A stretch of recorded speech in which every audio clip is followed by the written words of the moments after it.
Well, this is going to be a lot of fun. Brian Cook. How in the world did we get Brian Cook?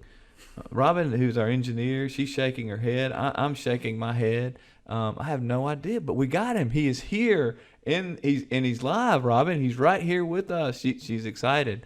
She's not mic'd, but she's excited. Welcome, Brian Cook. Thank you for giving us your time, for giving us yourself in person. How awesome is that? It really is. It's just incredible to have you on Crossing the Line. Thanks for being with us today. Well, thank you, Larry. I'm honored to be here. I'm excited and just grateful for the opportunity to spend some time with you. Well, I'll tell you, I've watched you. I've watched your career. I've watched your life for a long time because we are from the same area in northern Alabama. And I watched you grow, not just physically, but I've watched you grow as a leader. And so I want to talk about that. I just want to, you have done great things, as we talked about in the intro. Wow, what a heritage that you have, a legacy that you are living and that you are following of your dad and granddad and on down the line. That is awesome. But I want to hear about Brian. I want to take a few minutes and hear your story because I know that some people might say, Brian has lived on Easy Street. Brian has grown up with a silver spoon in his mouth, a big company that his family owns, and he doesn't know what it means to struggle, or he doesn't know what it means. That's just not true. And I want to hear from you about that. So let's go back to Brian the child. I want you to go all the way back. Let's say you're about 8 years old. All right. Okay. So think about that for a minute. And what was it like growing up and being Brian Cook, the 8-year-old? Tell us about your growing up environment. Well, it's kind of funny. I'm an only child. My dad's an only child. Both of my grandparents, his parents, were only children. My great-grandfather, who started Cook's Pest Control back in 1928, was an only child. So thankfully, I'll go ahead and cut to the chase. My wife and I have 3 wonderful kids now. You broke that boy, mold. girl. So, thankful for that. But it's not how my parents or grandparents really wanted things to be. It's just how God allowed it at the time. And so, growing up, I grew up next door to my grandparents. We shared a backyard together, and that was a lot of fun.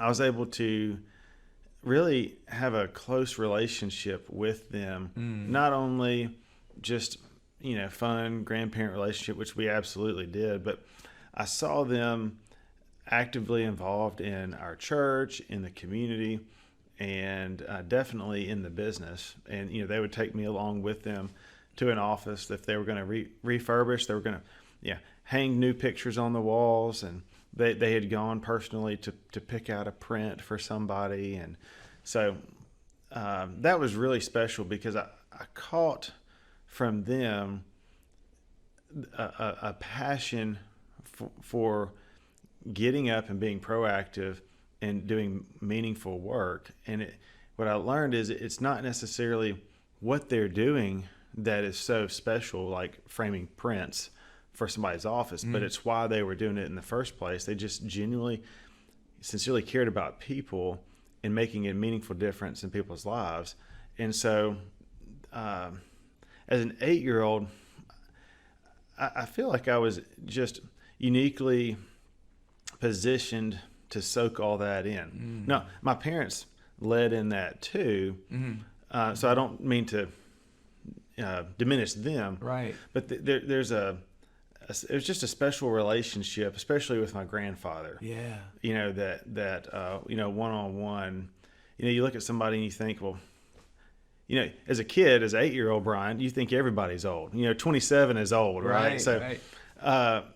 You think, oh, gosh, shouldn't he's retired? Shouldn't he be retired or doing something? But just a real privilege and a joy to grow up with that type of relationship and friendship, and just what I learned from him, and not just what I learned, but the motivation behind that. So I want you to think a minute about your granddad. What a special man. I did have the opportunity to spend a little bit of time with him, and you were so right. He made you feel like you were the most important person, in the world, that moment that you had with him. Really special leader. And so I want you to think about him and tell me, as it comes to your mind, give me the 3 or 4 words that come to your mind when you think about your granddad and the impact he had on your life. But think about him. What are the 3 or 4 words that come to your mind to describe him? Well, I'd say he was very thoughtful, intentional. Yeah. He was fun. Yeah. And funny, and just hardworking, dependable. He was really one of the greatest personal examples that I had of somebody who loved God and loved people, and just lived that out.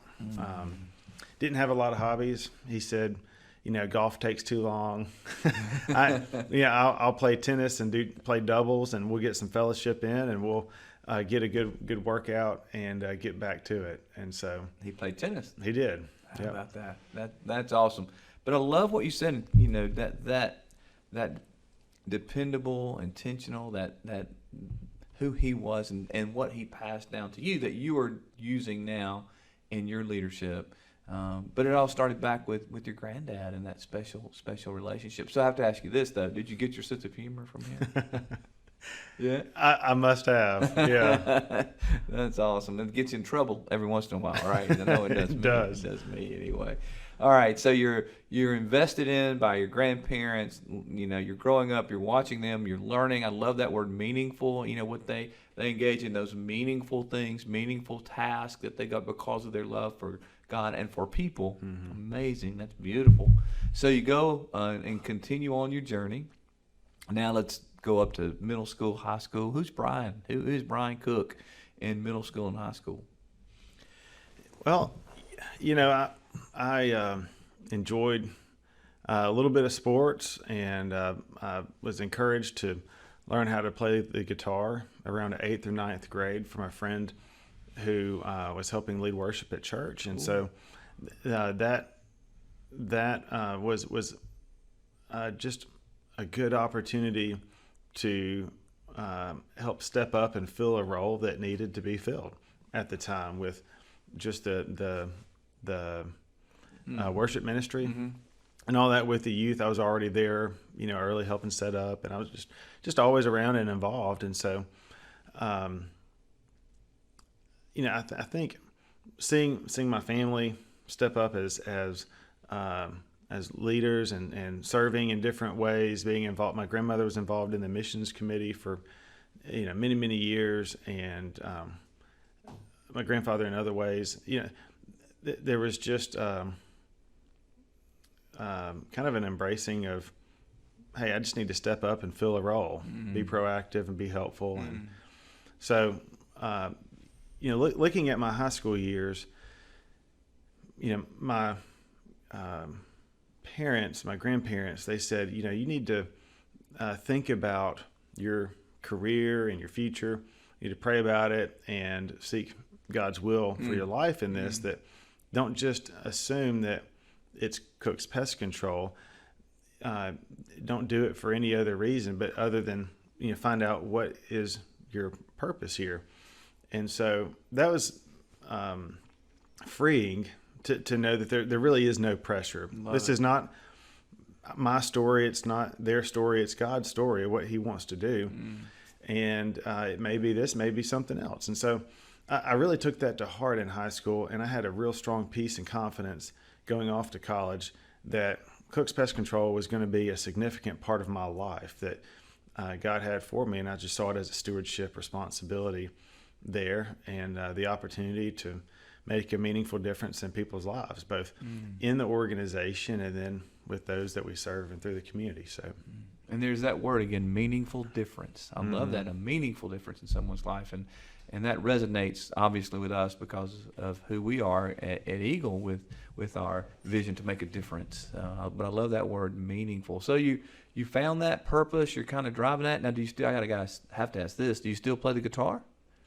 I haven't played in a long time with kids. Oh, okay. I had to put yeah. it up in the closet, so it's been a long time, honestly. It's therapeutic if you can ever get back to it, isn't it? Yeah, Sometimes it is. I know I like to bang around on the piano, and it's kind of therapeutic to just sit and do. But you can't do that with three little ones. There's none of that right now. It's the season, Brian. That's right. It's the season, right? All right. So here we go. Finding your purpose, that meaningful difference. The stewardship thing is kind of in your heart and in your head, and you're thinking you're in college. What happened then? Who are you in college? Well, I went to Samford University down in Birmingham, Alabama. Made some wonderful friends and pursued the business degree there. And I met a friend of mine, Tyler Fuqua, for freshman year. And he shared with me that he had just gone on a mission trip to Quitos, Peru. And he fell in love with these kids. He was broken over their situation, former street boys, and said, "I'm frustrated. I can't communicate. I'm going to learn Spanish. I'm going to go back and serve these kids and let them know that I love them." And so Wow. I said, "Well, when you go back, let me know. I would love to be a part of something like that." And so our sophomore year, spring break, there were 8 of us college kids that just went down to Peru. Whoa. And slept on the floor and bathed in the river, and it was just a lot of fun. Wow. And looking back, I think my parents had no idea what I was getting into, because I had no idea what I was getting into. Right. But it progressed where I came back and I said, "Look, I have a spring break the next couple years, and I'm going to invest it down there in Peru because I can. I don't have to go to the beach that week, and because I want to show these kids that I love them, and that there's a longer term mindset here than just, hey, I came down once and met you and I never came back kind of thing." So we started going and again and again, and the group began to grow. What year would over you do year. when you're down there? You're down there on the floor. You're sleeping on the floor. You're bathing in the river. 8 of you guys. What did you do? So we did build additional dormitories where we could have a bunk bed. So That was nice. Good. It was really that first year I was just on the floor, so I don't want it to sound worse than it was. But we did some construction work. We did different from time to time. Did a little different vacation Bible school type activities with the kids. Just spending time with them, getting to know them, playing soccer. And were you in their neighborhood? Were you in there? So the ministry was, the boys' home was down the Italia River. Okay. About an hour and a half from the city. Got it. So by Okay. boat. So it was kind of isolated there. But I get to grad school, and we really started seeing that there's more than just this supplemental ministry need. Well, let me start over. I get to grad school, and we see that there really is such a need to supplement what's already taking place. Okay. And so we started a nonprofit called Not Forgotten to help with additional fundraising for specific projects and needs, and ministry in the city as well beyond that, boys' home. And then as we were doing that, Tyler really felt like God was leading him to do a more holistic, comprehensive type of ministry, similar to the Big Oak Ranch model here in Alabama with John Kroll. That there's more of a family unit developed. So we ended up purchasing 100 acres, and we built several homes there where house parents have up to 8 boys in their care, and they're doing life with each other and the different families, but they eat meals together and they have chores as a family. But we also have a lot of other people coming in and speaking into their lives, from teaching violin lessons to teaching English, learning computer skills, My goodness.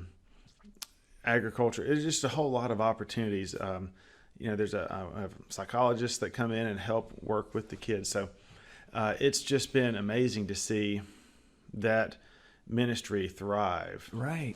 Now, is that ministry Not Forgotten? We'll put in the show notes how to access that. But Okay. if someone wanted to access it, go ahead and tell us how do we get there? What's your website? Just notforgotten.org. Okay, notforgotten.org, and it's still thriving. It's still ministering to the children in Peru. So we've now purchased 5. That was 100 acres we had out in the jungle. Yeah. And for these homes, and then now we have 5 acres in the city where, as the kids age up into that time when they need to better assimilate into their society, better network with other people on career aspirations and all of that, and assimilate into the local church,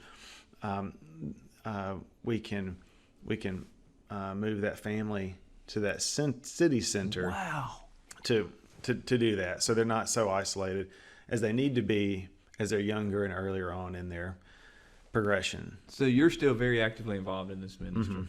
How did the last year with COVID affect what's going on down in Peru? And it's really been a global pandemic, and they were impacted directly as well. They may not have had the same level of health care that we had here, but they definitely were hit with the pandemic. And I'm sure it stopped some of the ministry that was going on with people going over and it's stopped some of our trips that we had planned and all that, but thankfully it's a Peruvian led ministry in Peru. Good.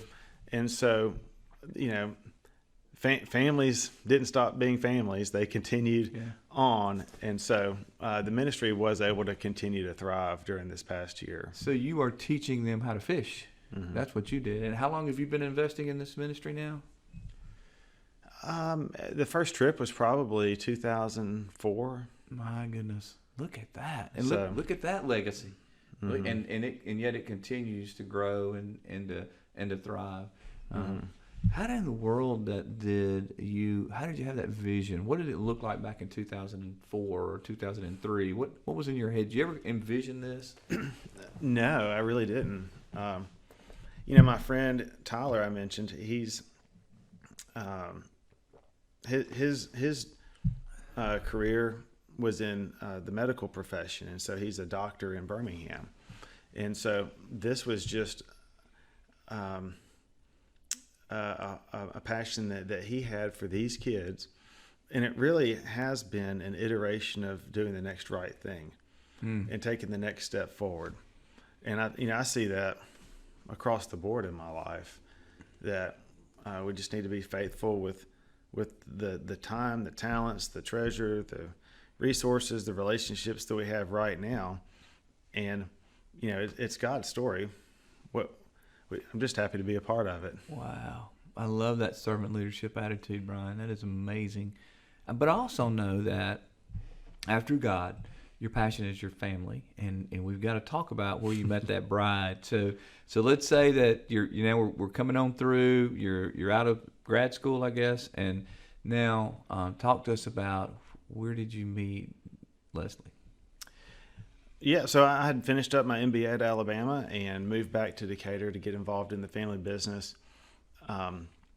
Leslie had gone to the University of North Alabama, and upon her completion, moved back and had started her photography business. And we were involved in the same church. I was back at my home church, and she had ended up going there right about the same time.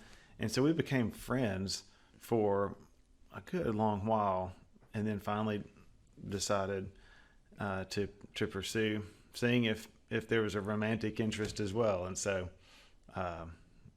thankfully there was. Well, for those who have been listening to the podcast and know our vernacular, it would be safe to say, and Leslie in our world is this lion. She's a leading lion, right? And you're probably, what do you think your personality type is? she would say there's a little more camel in Yeah, me. a little camel. That's So, right. yeah. Yeah, yeah. So you had to at some point, you had to buckle up, I guess, when you started pursuing Leslie, didn't you? Mm-hmm. That's great. right. That's awesome. And tell us about your children. I know you want to talk about that. Yeah. So Davis is almost 7, and we're in the middle of T-ball season, so that's been a lot of fun. My voice was hoarse last week because Yeah. I was third base coach telling these kids to run. So I had to go behind home plate for a while to get my voice ready for today.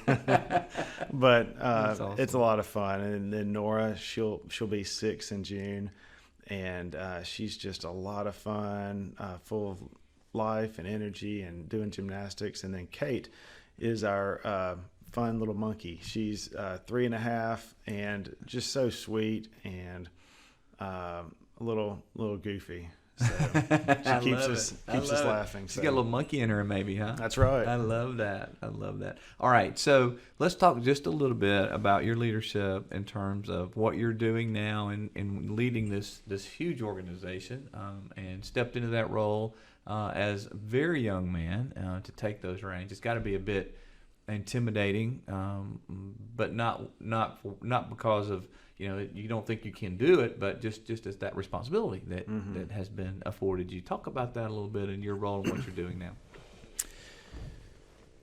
Well, growing up in a family business, you hear about it at the dinner table, and you see it, like I mentioned earlier, with my grandparents on the weekends and this, that, and the other. And so I've had the privilege of getting involved in the business from an early age and seeing all aspects of it and working in it as a technician, pest control, termite technician, a little bit of sales, served as the customer care center manager for a number of times. So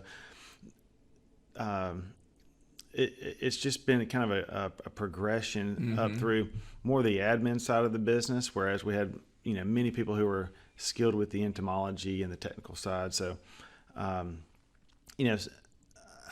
working in a family business, there are a lot of stereotypes, and I mentioned being an only child as well, and those are stereotypes. Right. I've really embraced that and said, look, that doesn't necessarily have to be the case. How can I prove them wrong in that necessarily? Not that people are saying anything, but just how can I step up and serve in a way that's adding value and that's thoughtful and intentional. So, I'm 37. I've served in the president CEO role for several years now, and working with people who have been a part of Cooks for 30 plus years, is humbling. Yeah, and who am I to an extent, but just working with people that are sincere in caring about other people. There's just a lot of joy and gratitude that comes from that, and so it's like anything. There's going to be obstacles in life in any position, so it's not a matter of the perfect career, perfect job, or perfect organization. Right. But what do we do when those obstacles come? And we need a positive can-do attitude, and so just continue to work through the problem solving to make it a better organization. And as a result, the scoreboard will follow. The company can and will grow as we focus on our personal responsibility to make it better. I just heard your grandfather a little bit, positive can-do attitude. I can hear him saying that. And you're taking what you've learned from him and your family through the years, and now you're applying it at your age and station in life, which is amazing. And you do it with such humility, Brian. And you're right. You are not the stereotypical only child, family heir taking over a business. Just to be quite honest, and not to and to use a word that may not be politically correct, but I think it's truth. You don't display an entitlement. You're not, that's not who you are. You're not saying that I'm entitled to this because I'm a fourth generation leader. You're saying, let's go in and respect those who have been around a long time, and let's continue to learn. I know you're a lifelong learner. I know that about you as well. So I want you to think with me for a minute, and we're gonna kind of bring this thing. I could talk to you all day. I love getting your wisdom. You're so insightful for your age. God's given you wisdom beyond your years, which is awesome. But I want you to think about, there are a lot of people out there who are listening to this going, I'm trying, I'm peddling, maybe these young leaders who are just out of school and they're trying to figure out in this environment or in this culture, either here or overseas, wherever they are, they're saying, what is it that I need to be successful? What do I need to do? What would you tell them from a leadership perspective? Give us some nuggets from Brian. What do you need to say to those young, maybe aspiring leaders, or maybe just anyone, but especially those young aspiring leaders, what do they need to know as they continue their journey? Yeah, I think we're in such a conditioned mindset of instant gratification, instant success, that I think we all need to embrace the journey and not just grasp at some destination out there. So I would say be where you are and invest yourself, commit yourself to being successful with what you've been entrusted, regardless of the title, regardless of the position. How can you add value? And think critically on that.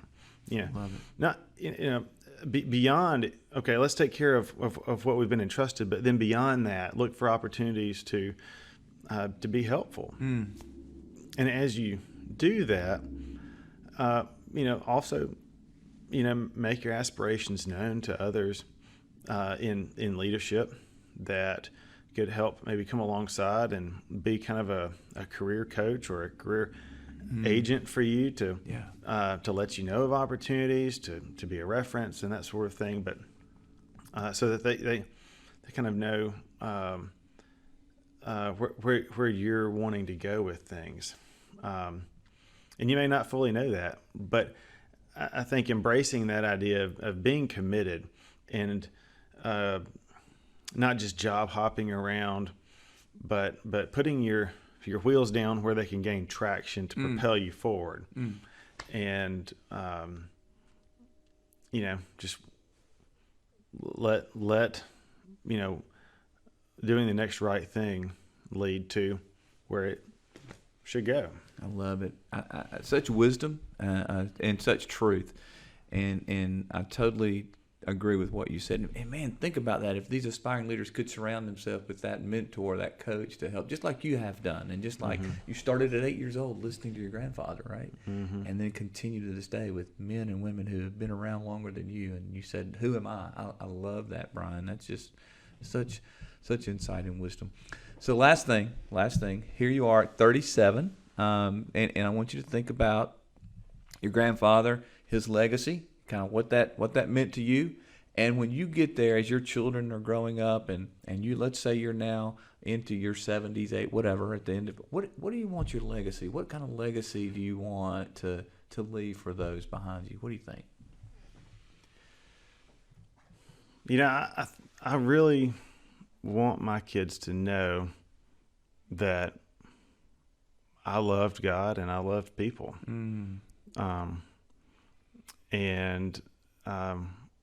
That I want them to have those right relationships that I have with God and with others. And so, I